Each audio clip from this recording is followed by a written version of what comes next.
what's your favorite? How did you get? When will I be remembered? Was it ever? Where did all the guys know? Oh, forget it. Saurin, Bowie, Daniel O'Brien, two best friends and comedy writers. If there's an answer, they're gonna find it.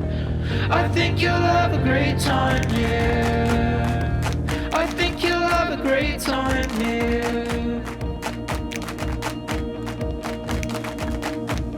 So, hello again and welcome to another episode of Quick Question with Saurin and Daniel, the podcast where two best friends and comedy writers ask each other questions and give each other answers. I am one half of that podcast, senior writer for Last Week Tonight with John Oliver, author of How to Fight Presidents, and Better Samaritan, Daniel O'Brien, joined as always by my co-host, the boy of summer, Saurin Bowie. Saurin, say surfs up. Hey, surfs up, everybody. This is Saurin Bowie coming at you right for American Dad, or I did when we weren't on hiatus indefinitely. I'm gonna say, as much as like I've really tried to make it the Summer of Soren, already I'm gonna call it. This isn't Summer of Soren. I think maybe next year will be Summer of Soren. Whose summer is it? Do we know? I don't know. That's the problem. I mean, I haven't done the research yet or crunched the numbers, but like I did it for myself, and sadly, it's not going to be a Summer of Soren. So. I will feel so humiliated if it turns out it's the summer of Daniel. And you're not ready for that. A lot of it. No, I wasn't. I put a lot of money on Summer of Soren as well. Well, I mean, it looked at all signs pointed towards Summer of Soren. Back in like December, we were all gearing up for Summer of Soren. Everybody knew that was what was happening, and somehow it was fumbled. And I mean, I canceled plans because I knew it was Summer of Soren. I was going to go to Malta, and I was like, nah, I can't. It's Summer of Soren. That would be insane. It's Summer of Soren. I need to be home, and I need to be ready if I'm called upon. Thanks to Aura for supporting our show. Go to aura.com/protection for a 14-day trial plus a check of your data to see if your personal information has been leaked online, all for free. Thanks to Shopify for supporting Quick Question. Shopify is a platform designed for anyone to sell anywhere, giving entrepreneurs like myself the resources once reserved for big business. Sign up for a $1 per month trial period at shopify.com/QQ, all lowercase. Daniel, you know my birthday is right near the 4th of July, and I've been telling my children, my son no longer believes it. He knows I'm lying, but for my daughter, she's very curious about why we're doing all of this stuff with, like, people are putting chairs out for a parade already, why there are flags all over the place, why fireworks are going off. And I've been telling her it's for my birthday. Yeah. And when we talk about like our favorite colors and stuff, red is obviously my favorite color, but I will also say blue because that's her favorite color. So I'm like, they've got the reason they're putting those flags out is because they know those are my favorite colors. The fireworks is because they know that I enjoy fireworks. And she is on it. She's like, that we were driving through Ojai, which is like a little mountain town up above Los Angeles, and there are all these chairs out ready for a parade because I guess there's nothing else to do in Ojai, but they're like out a week in advance. People just putting their camping chairs out. And she was like, they've already got the chairs out for your birthday, Dad. I was like, yes, that's true. I mean, I felt like that when we celebrated your birthday in Idlewild, California, a couple years ago, and because birthdays are the same every year, it was again around the time for 4th of July, and that town also days in advance just had like chairs lining the sidewalk in anticipation of this parade because people are like the whole town turns into a little kid where it's like, I know it's not for like 6 days, but I'm just gonna, I got energy. I'm antsy. I'm gonna put the chairs out now. I'm gonna just like put the chairs on the side of the road now, and I'm gonna put a chain on them so no one can sit on them, and then we'll be ready. We'll be ready if the 4th of July is earlier this year. We'll be prepared. Yeah, in case something else comes up between now and then, in a town where the cat is the mayor, where nothing could possibly come up. It was crazy to see how many chairs were out. And then I started, like, my son was even like, what happens in this parade? Meaning, like, what is special about this one? And I was like, you know what? Probably nothing. It's probably fire truck, some guys on horses, an ambulance maybe, and then a float with some kids on it. And that's it. Like, that's what a parade is. And they don't do anything different here. It's not like Disneyland where they're also doing little dances next to each float. Like, it's a parade's a parade in a small town. And I have no idea why that's so exciting to people still.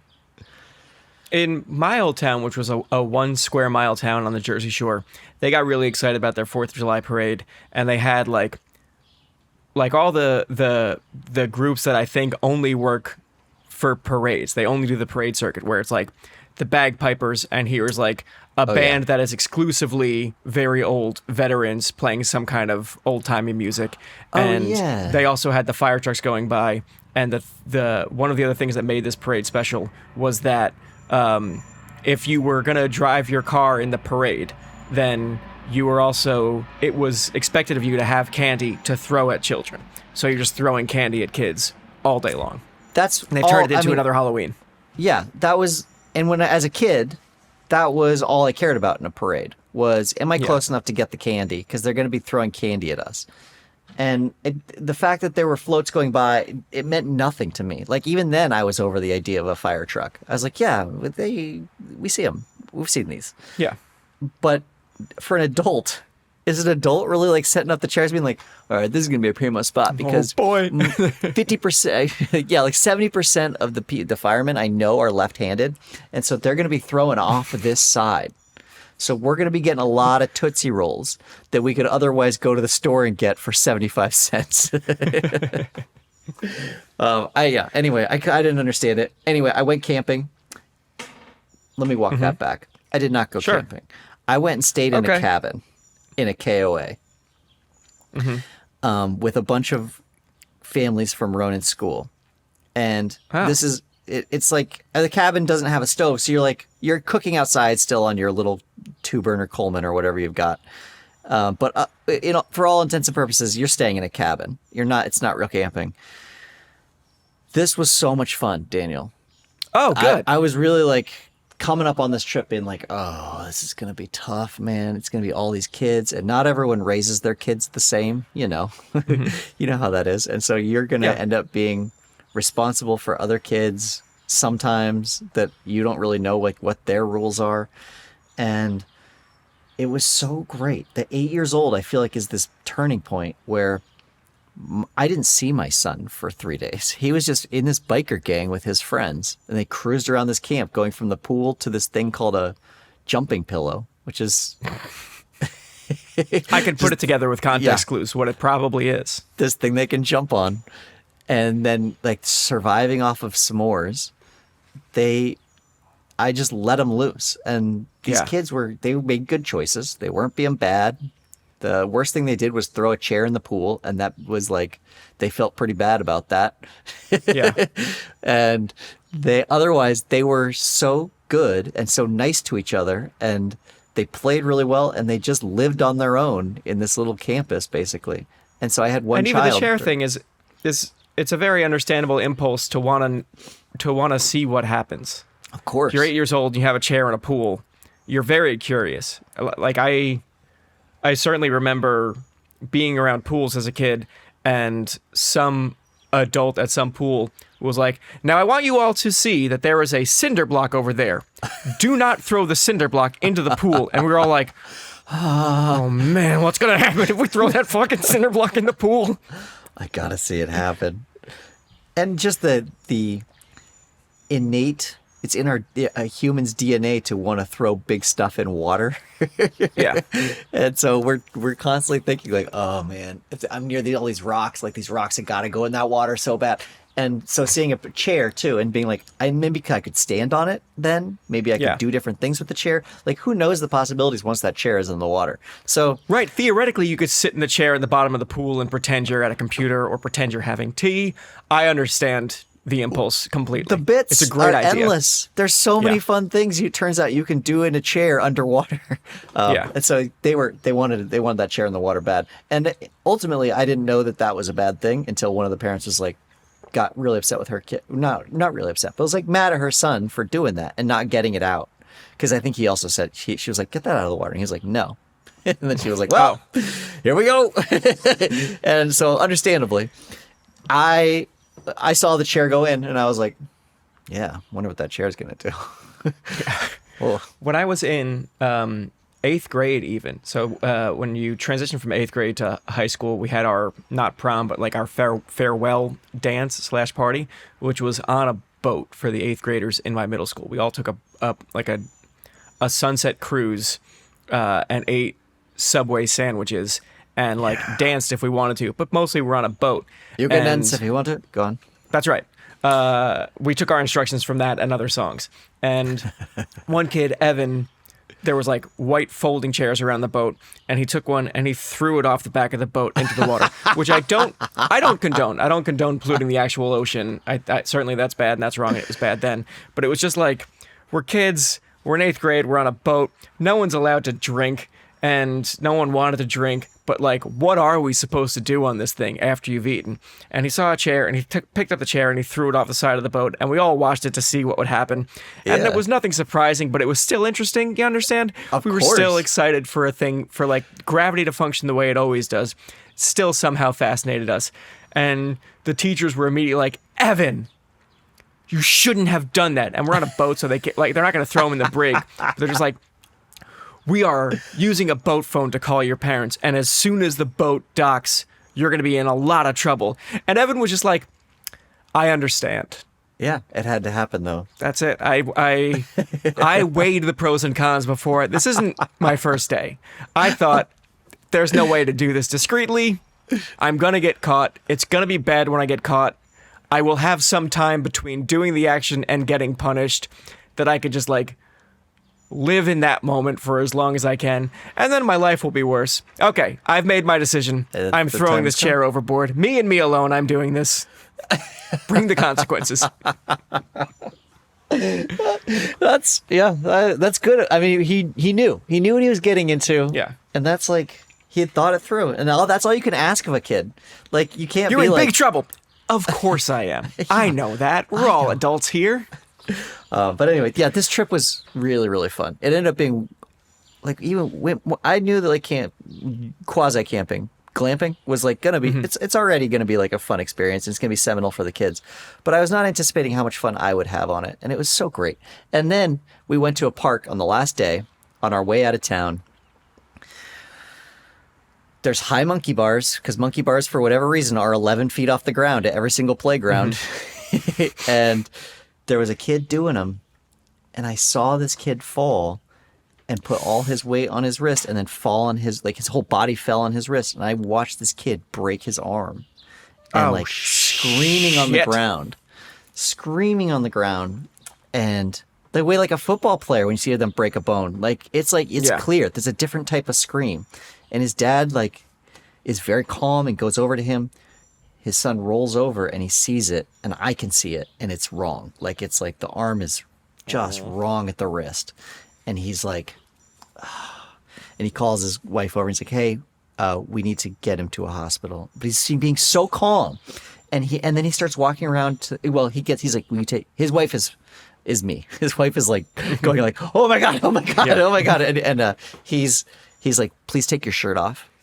And she was wearing like a button up over another shirt. She took it off and he wrapped it around the arm so that the boy wouldn't be looking at it. And he kept saying like, hey, don't look at it. Look at me. Look at me. Everything's going to be fine. I promise that everything's going to be fine. I know it hurts really badly right now.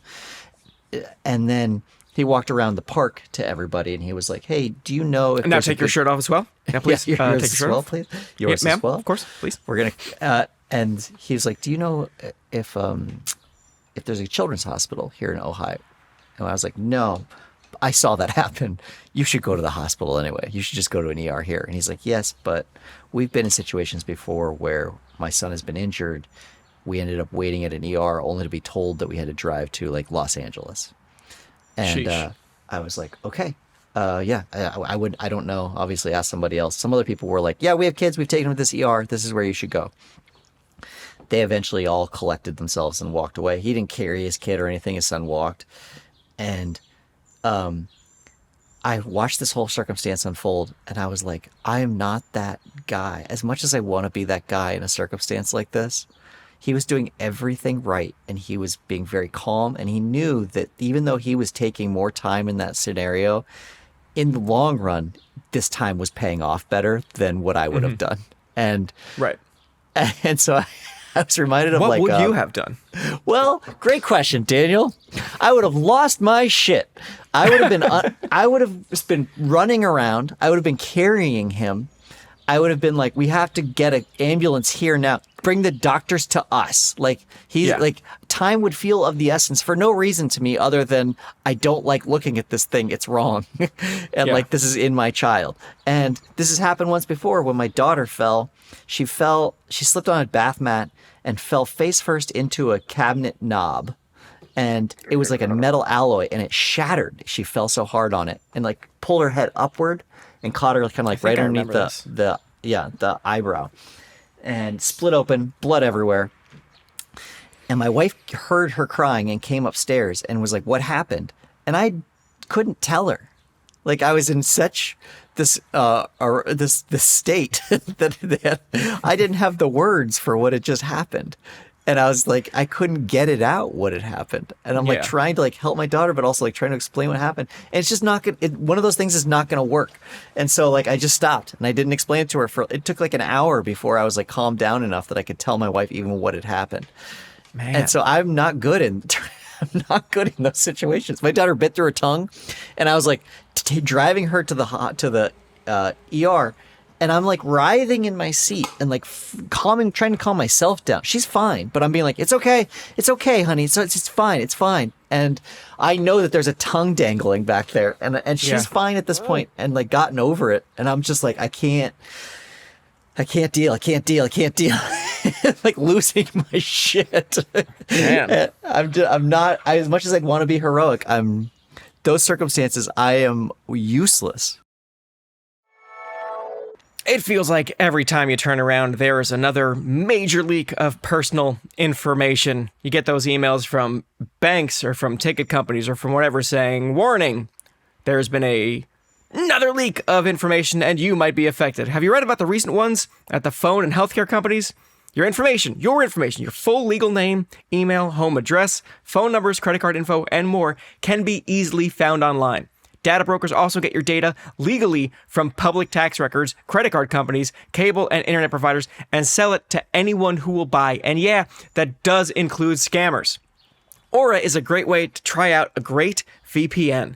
We're thrilled to partner with Aura, the all-in-one online safety solution that helps you protect your information. Aura is offering you a 14-day trial plus a check of your data to see if your personal information has been leaked online, all for free when you visit aura.com/protection. Aura is great.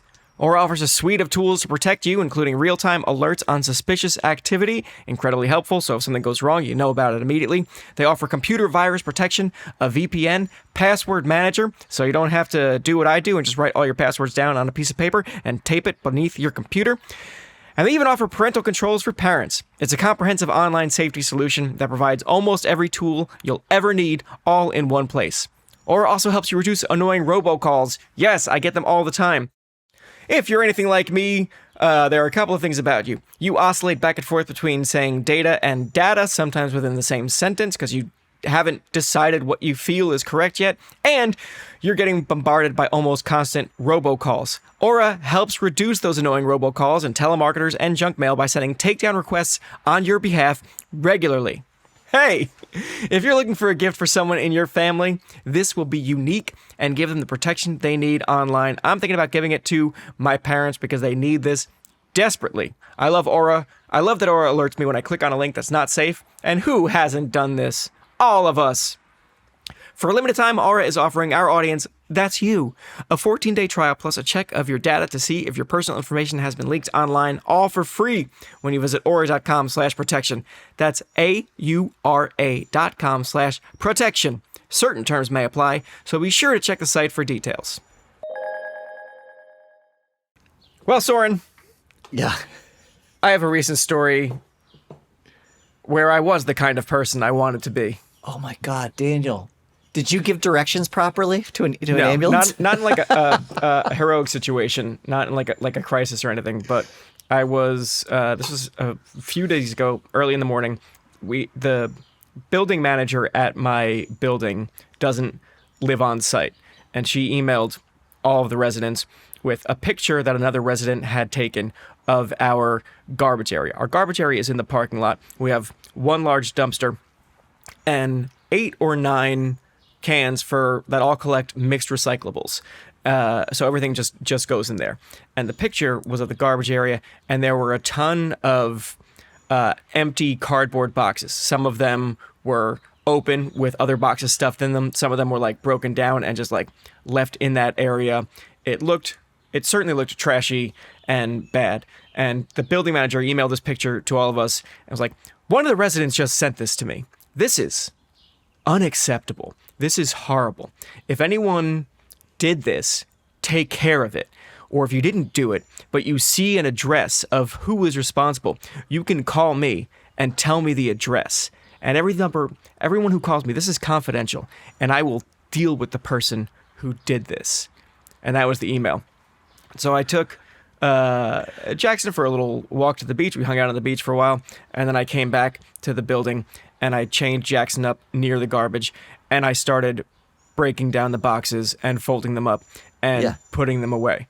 And was just like, I'm going to just do this. Like, truly, I had time. It was like a nice morning. And I'm also, you can tell by looking at the boxes that I wasn't looking for addresses because I didn't even want to be like accidentally a narc on this. But you could see by looking at the boxes that it has things on it like labeled kitchen or labeled bedroom or labeled like John's dresser. Yeah. Clearly someone had recently moved, and moving always takes so much longer than you want it to take. There are always so many boxes to break down, and when you feel like you're done, you don't want to break down any more boxes. I understand how exhausting moving is. They're also moving in New Jersey in the summer in the middle of a heat wave period, and we've had about a week and a half where the heat wave is briefly interrupted by 40-mile-per-hour winds and tremendous lightning storms and flooding. So there's been no good weather patterns to deal with a move.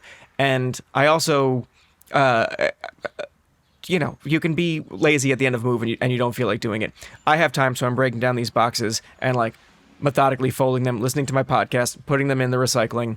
And I wanted to do this because I wanted to make things look nicer and make a problem go away, because it was within my power to make a problem go away. Yeah. And there was something sitting in me that, at the risk of self-aggrandizement, when I get this email that comes in with this picture that another resident took and then complained, I thought, like, this is one of those two kinds of people scenarios where you can take a picture and complain and get really upset about it, or you can fix something if it's within your power to fix it. So I'm fixing it because it's within my power to fix it. And as much as I'd like to say I'm exclusively listening to my better angels, that's not 100% what I was hoping would happen. Because then a woman comes out from my building to approach me. And Soren, this is what I hoped would happen. Because this woman is clearly the one who took... She has her phone in her hand.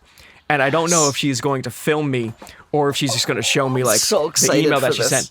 Yes. But she comes up to me with her phone out. She goes, "All these boxes yours?" And I go, big smile on my face. I go, "No." She goes, "What?" I'm like, "Yeah, someone emailed the building manager this morning about all these boxes.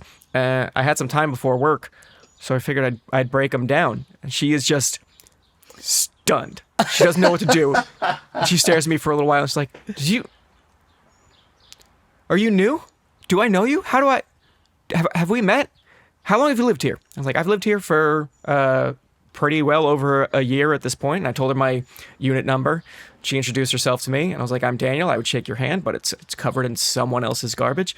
Yeah. And she was just like looking at all the garbage, and she was like, "Yeah, there was just so much of it." And I was like, "Yeah, I know. You know what I think happened? I think because if you look at the recycling bins, like 8 out of 9 of them are full. Like we are due for someone to pick up our recycling. So I think the person whose boxes these were, they're like, there's just no room for them unless you're going to really spend a lot of time like moving stuff out of cans. There's just like I don't even know how I'm going to fit all this recycling in these cans, but I got time, and we all share this space together. It's our space, so I'm going to take care of it. And she is so deflated, and I'm so happy. And then she pivots to something else to be wrong when I'm talking about how it's like our shared space. We all have to make it look nice. Then she goes, yeah, and did you see? Because there's like imagine my building is in the shape of an H. There's like an alley, a connected alley in between that like cuts the building in half where you can walk through from one side to the other. She's like, and did you see in the throughway, someone had written in chalk all over the throughway. I was like, what did they write in chalk? What did they write? She goes, just like a line of yellow chalk, just lines on the wall. Must have been one of the kids. And I was like, yeah, it was probably one of the kids. Like, it's probably one of the kids here for summer having a good time. And she was like, there was nothing else for her to do. She's so, she was like, well, thank you. Thank you for doing this. I was like, yeah, it's no problem. Like I said, I had time and again, it's our space. It really, I don't mind to do it. I like being outside. She was like, okay. All right, well, I'll see you around. And she started to walk away, and I said, it was nice to meet you. And I, let's say her name was Sandy. I was like, it was nice to meet you, Sandy, right? She goes, uh-huh. And then she looks at me, clearly doesn't remember my name, and walks away and just goes off to her world. And I felt so good. I did like the good guy thing of putting the cardboard away, but then I did like the bad guy thing of like being seen doing it and feeling superior to someone. Just being which in a scratches an itch that I wish I didn't have, but it's definitely in me. And I'm not sure. I have a strong suspicion that she probably, because she seemed like the type, I don't think she went back to her place and thought, this is a teachable moment for me.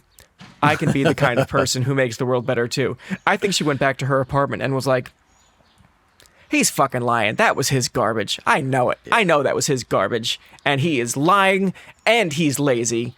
This is the world that I want to live in. That's what I assume. I bet he did that chalk her too. Takeaway. Yeah. I bet if I was to search him right now, he'd have chalk on him. Yeah, I mean, guaranteed. It's so funny how quickly like the antagonist in any situation flip-flops so fast in my brain. Where like you're telling me the story, somebody left a bunch of shit out. I'm like, it sucks when somebody does that. The minute I find out that there's a tenant who told, I'm like, no, new bad guy. That's the new one. Yeah. There's a tenant who told. That's I didn't like it either. But we don't tell on each other. We're not fucking getting stitches around here. Right. And you don't take a picture and send it to the offsite manager to say like, I don't like that I have to look at this cardboard. Yeah, that's wild. And also, and then the way the manager reacted to it too, which was, yes, you were right to send me this picture. Anyone else who wants to send me information about this person will be handsomely rewarded. I know. I was really shocked at, because I wish I still had the email, but I deleted it and Gmail sucks now, so I can't find anything ever. But it really seemed like her saying, the building manager saying, if you call me, all calls are confidential. I think in my memory, she said something that was like, as you all know, all calls are confidential, as if this was like a standing policy for her.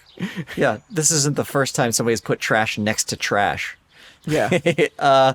So, Daniel, oh God, it's just like, I want to replay that in my mind because it's so nice when you're in a moment where someone thinks you're doing something wrong and you're not. Like, it's like this moment I just want to sit in for the rest of my life. Like getting pulled over at a cop being like confident that you've got drugs in your car and you're like, you know you don't have anything in the car and you're like, I don't want you to search it.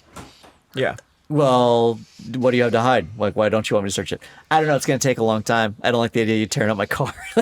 Those moments where you are completely in control is like, it's like just having two aces in your hand. You feel so good. There's no better feeling in the world than that kind of self-righteousness.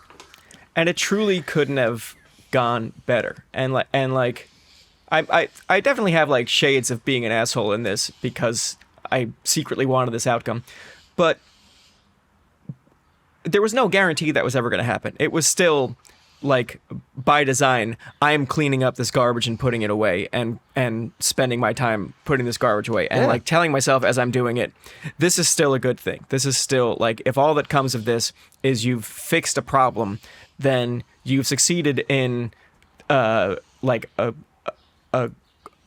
goal that's in my heart all the time of making every room and every planet, not every planet, but making this planet, leaving it better than how we you don't found give it. a shit about space. No, it's sort of how I like to go through life. It's just like leaving things slightly better than how we found them and protecting the things that we have. So if all that happens is I make things slightly better, that's a great win that I can accomplish before 8 o'clock in the morning. But then the woman coming up with the phone out and Wonderful. like, I paint with such a broad brush that is very unfair to a lot of people, but she's exactly who I wanted her to be too. Like demographically, 100% who I wanted this person to be. A And her woman name on the was shore named almost Sandy. Karen. Yeah. Oh, that's such a dream. Hey, when I started this podcast with my best friend Daniel, we didn't have in our minds that this could actually be a business. We just thought, hey, it would be really fun to keep talking and it would be fun to have that be something that everyone else could listen to. Really philanthropic if you think about it. But in the end, we ended up making piles and piles of money that we didn't know what to do with because we weren't used to the idea of having a business. Well, thanks to Shopify, the global commerce platform, they gave us help at every stage of that business. From the launch your own online shop stage, we're actually not there yet, to the first real life store stage. Also, I'm now starting to realize how far back we actually are. All the way to did we just hit 1 million orders this stage? Okay. When I said, I'm going to walk back to saying that we were a business. We are a burgeoning, a budding business, potentially. We don't have any of these things yet. Whether you're selling scented soap or offering outdoor outfits, we're not doing those things. Shopify helps you sell everywhere, from all-in-one e-commerce platform to their in-person POS system. Wherever and whatever you're selling, Shopify's got you covered. Shopify helps you turn your browsers into buyers with the internet's best converting checkout, up to 36% better compared to other leading commerce platforms. And sell more with less effort thanks to Shopify Magic, your AI-powered all-star. Plus, Shopify's extensive help resources are there to support your success every step of the way, because businesses that grow with Shopify. Sign up for your $1 per month trial period on shopify.com/QQ, all lowercase. Go to shopify.com/QQ now and grow your business no matter what stage you're in. Shopify.com/QQ. So frequently, my wife does this thing where she will pick up trash when she goes to pick up my son at school.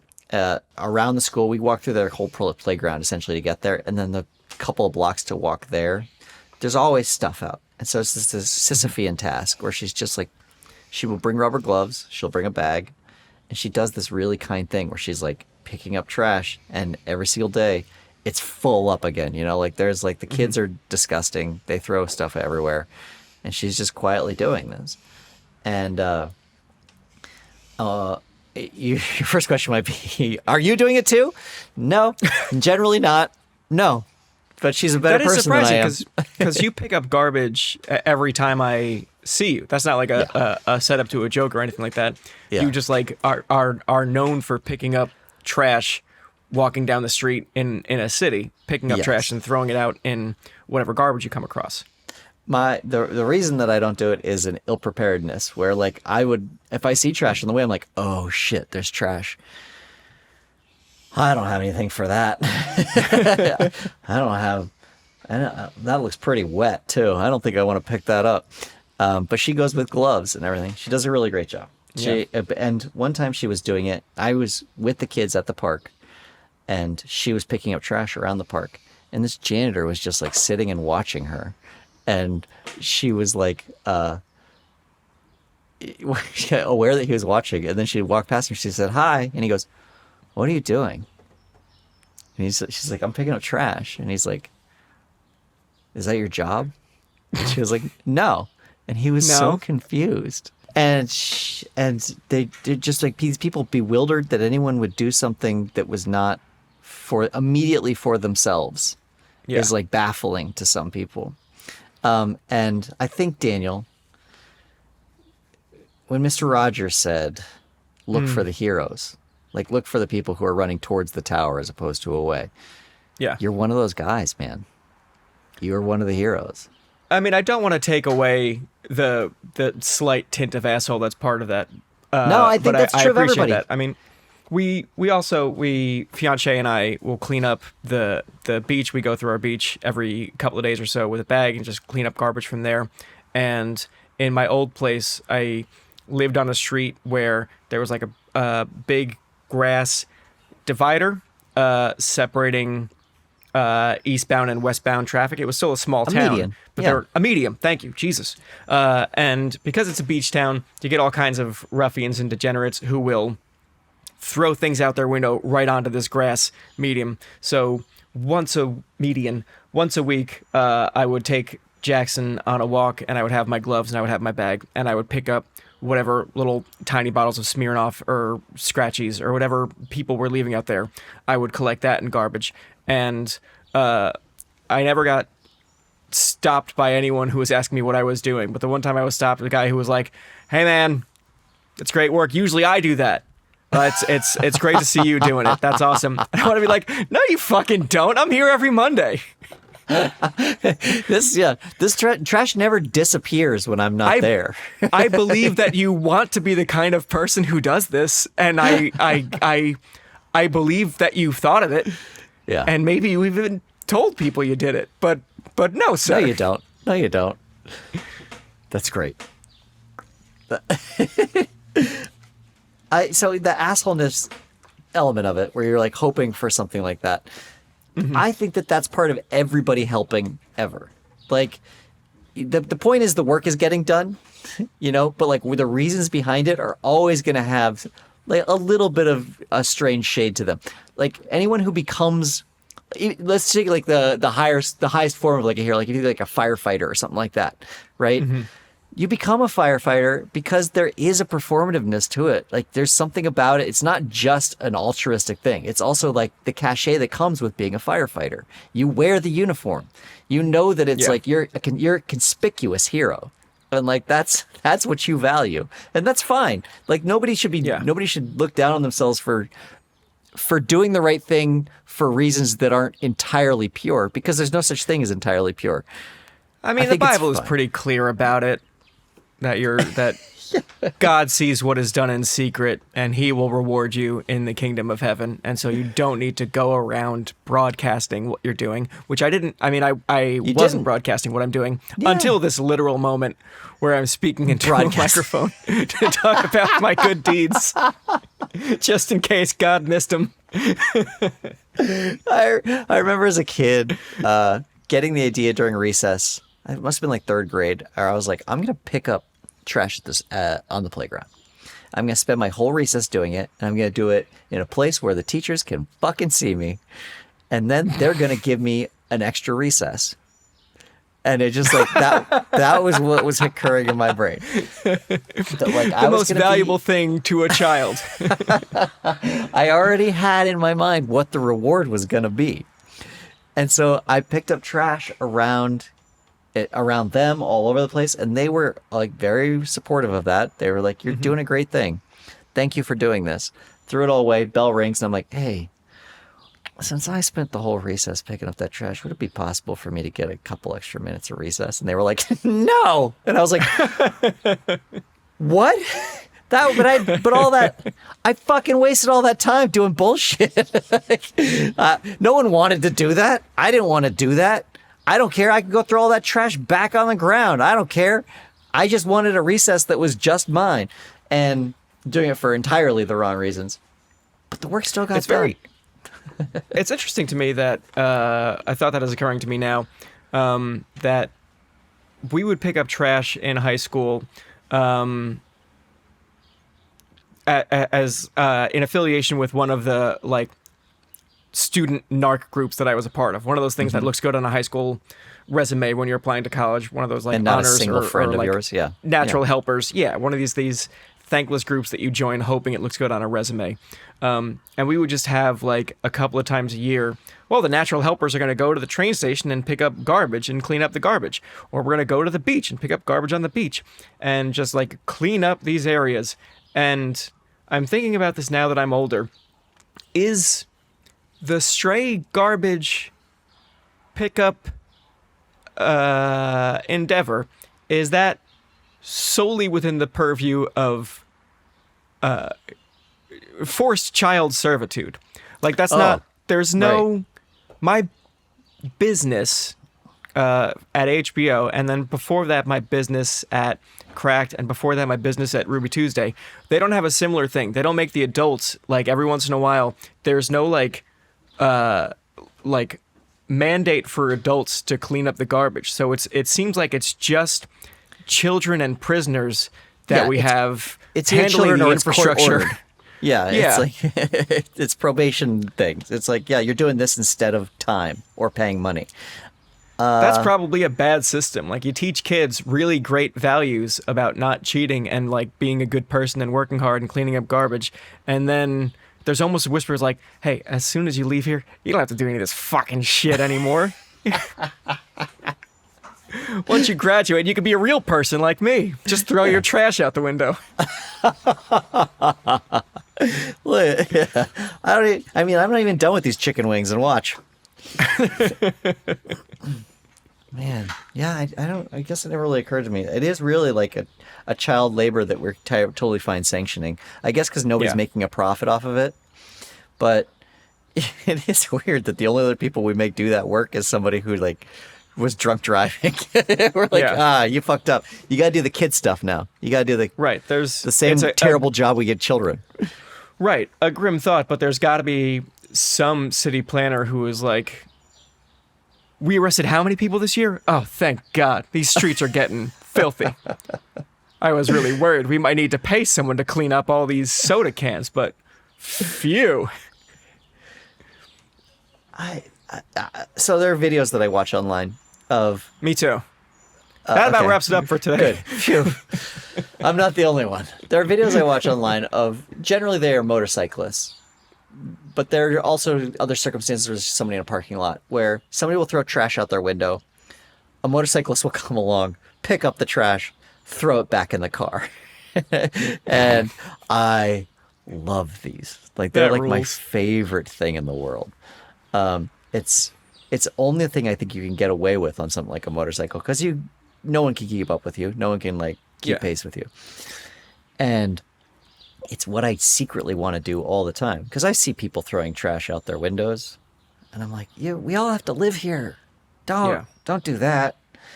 I would tell the building manager if there was one, but I don't know what to do with that, like, that feeling, other than just, like, eat it, until I watch these videos, and then it's very cathartic, and it's like, okay, good. Some people are getting their reckoning. Yeah, that's wonderful. I also do think it's worth saying that I understand the appeal of throwing things out your window. It is not something I do, because we all don't do it. Yeah, even with, like, an apple. My brother will be eating an apple, and because they're biodegradable, you can leave them anywhere. You're allowed to do that. He will throw it out his window, and it looks so cool. And there's such a simplicity to it. And, like, when you watch, they make a big show of it in Anchorman, because it's set in the 70s. The people who are just, like, drinking a smoothie or a milkshake or whatever, and then they just throw it over their shoulder behind them. It's the past, and the characters are assholes, so it's allowed. But I still see it just like, oh, that's so nice. That's so freeing to be done with a thing and not have to think, like, now I have to, like me, a sucker, driving around with an apple core in my car until I get home so I could bring the garbage into my house to put it in my garbage and then add to my own garbage. How nice would it be to just, like, I'm done with this thing, bonk, throw it away, take a cigarette, throw it on the ground, stomp it out. We all know why that's appealing. Like, the appeal is clear. The appeal is, like, this thing stops existing behind you. Yeah. Like, you throw it, you throw it, and the world just stops existing back there, and that thing is gone. Right. And how paradoxically, my dream situation is to never have to use my home garbage. That I could just keep that nice. Get my trash can clean. Yeah. Yeah, I understand the appeal of it, obviously, but the fact that we are all controlling that impulse is what makes me so angry when somebody is not. Because I'm like, yeah, we all want to cut in line, dude, but we're not doing it because this is the way society works. We've all agreed that this is a better version. And even to the point where I will be walking past a trash can with stuff that I've accumulated by eating food or whatever. And I'm like, okay, this can go in there and this can go in there. But now I'm going to hang on to this bottle and we're going to wait till we get to something a little bit better, somewhere that this belongs. As opposed to, and my impulse is like, put it all in there. It goes away forever. I don't ever hear about it again. But I know that Surely that's I've done enough. Surely I do more than most people. But I'm still like, now I got to go now I got to go find a recycling as well. Yeah. And then occasionally you will get to a place where you've got the options for compost, trash, and recycling. And I'm like, okay, kids, you should go play because I'm going to be here for like 15 minutes trying to figure this out. Now I've got a receipt here. I know that's paper, but it's like a weird carbon paper, and I don't think that's good for the planet. So I think that goes in trash. Now my bottle cap, that's different than the bottle itself, and I know they need to be separate for the recycling purposes. The bottle, easy. But now I'm dealing with this other type of like thicker plastic cap. Yeah. Okay, let's look this up. Where does this go? It was also separately nothing more frustrating when I was living in the city than picking up garbage while I'm walking down the street and just humming my little like, I'm a good person, I'm a good person, I'm a good person, singing to myself. And I get to the garbage can and it's like full to the point of bursting. There's no room for me to put anything else in there unless I want to stack this bag of dog shit on top. And I have to like really stare at the garbage and be like, how good a person am I? Am I look for another trash can good? Am I deviate from the most efficient route that I was taking to the office so I could find another garbage can? I guess I am. That sucks. It fucking sucks. Yeah, me, just like try to picture this in your mind, me standing over my own trash, holding 2 AA batteries and just staring at the trash can and being like, I don't have a separate bag to put these in right now. I just took all my dead batteries in. It would be so easy to be rid of these right now. But I think that's bad. I don't totally understand why, but I can't. And just like looking at the trash can, just wanting to put them in there and not I go doing through it. the same thing with batteries where I lie to myself every time I need to get rid of a battery, where it's like, oh, these batteries are kicked. They're supposed to go to a specific, like, you got to take them to Staples and, like, recycle them properly. And then the devil on my shoulder will be like, didn't we hear that was a myth? Didn't we read somewhere that they solved that and we don't have to do it anymore? And I'm like, hey, you're making some sense, devil, kind of. But, like, I need more from you, man. I need a source. I really want to believe you on this, but you've tricked me before. Yeah, that's how I feel about food on my recyclables, where I'm like trying to clear out the pasta sauce glass, and I'm like, or the container that it came in, and I'm like, there's still some crust around the ring, and I'm like, surely that can go in the next piece of glass, whatever they're building. That little bit of pasta sauce won't matter. That's fine, right? Surely I'm that's so okay. confident, I'm not going to Google it. Yeah. Also, well, think of the water I would waste trying to clean the rim of this glass. Where's the payoff? At what point is this diminishing returns? So I think we're just going to put this whole thing in the trash. Yeah. Yeah. I can really talk myself into being a worse person pretty easily. Yeah. But there's just it's so hard to be good. It is hard to be good. I think I did a pretty good job. I resisted the temptation to make a joke. It said, I also used to pick up trash in high school. We had to go to another town for that. That's good. And that was going to be a joke about, yeah, you got it. You see where it was going. Yeah. And I was like, it's right there. It's a nice low-hanging fruit to pick, but I think it'll be narratively too confusing. Yes, it's off-brand. For us to dip into that. Yeah, yeah. It's a good joke, but an off-brand one. So I didn't make it. There are moments that I have where I'm on social media, like X when I was on that, or on Blue Sky, where like the tone is clearly something different than what you and I do, which is very along the lines of, hey, I might commit suicide and here's a joke about it. Yeah. You know that brand, that brand that's on there, or like people just waiting to die. And that is not me. And every once in a while, I will think of a really good joke that is that brand. And I'll be like, I could post this. It would do really well. But I would really hurt my brand. Yeah, no one would know what to do with that. I think I just got to eat this one, or I could sell it to someone. Yeah, who's sad on Blue Sky and posts a lot Everyone and might have disposable income. Oh yeah, disposable income is the problem. That's Right, the that's thing you're never going to crucial. come across. All right, everyone. Well, thank you for listening to the show. Quick question with Saurin and Daniel, which you already know. You can find us on Patreon, where we do special episodes. We call them After Dark. We actually do it. We answer some questions that you guys have of us, which is really fun to do. It turns out we really enjoy our audience, which didn't ever anticipate. I'm going to be honest with you. I didn't think I'd like people, but you're all wonderful. And you asked some really great questions. Anyway, that's Patreon/Quick Question. You can find us on X at Saurin and Daniel at Quick Question. You can find Daniel and I on Blue Sky, because we're not on X anymore. Just go search our names. We're on Instagram at Saurin and Daniel podcast at Instagram.com. If you liked our theme song, that's by me, Rex, and you can find their music anywhere you listen to your music, or whole albums if you want to download those at merex.bandcamp.com. We are engineered, produced, and edited by Jacob Weinstein and Gabe Harder when he's also around. Not today. And that's it. Wow, that was all from memory, Daniel. I'm no longer writing this down. Atta boy. Great job. I may have gotten the Instagram somewhat wrong, but it's more or less right. Yeah, it didn't sound confident No, when you were delivering it. I don't think Quick Question was in there at all.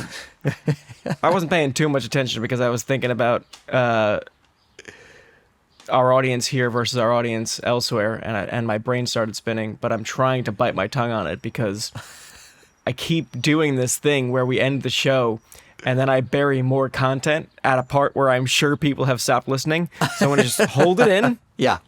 And I'm going to talk about it in our next episode. Sounds great. All right, bye. Bye. I've got a quick question for you, alright? I wanna hear your thoughts, I wanna know what's on your mind.